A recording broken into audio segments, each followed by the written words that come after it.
So now that we've got the Gospel Library app open, let's go ahead and take a look around.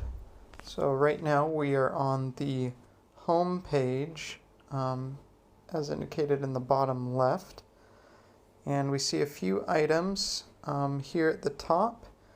The church can put out new messages, new videos, messages from the prophet, quick links to general conference information. Sign in, we'll look at that later. Continue reading.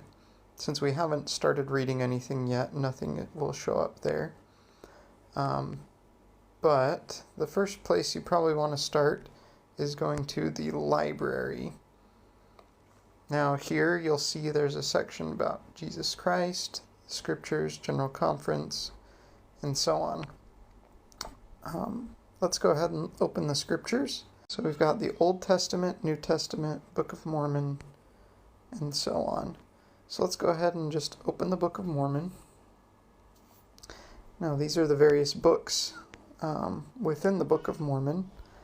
Let's go ahead and open Mosiah. It's one of my favorites. Now it has a list of all the chapters in Mosiah. So we'll go to chapter 18. And now we are reading the Book of Mormon. In the next video, we'll show you a few of the features you can use while studying the scriptures.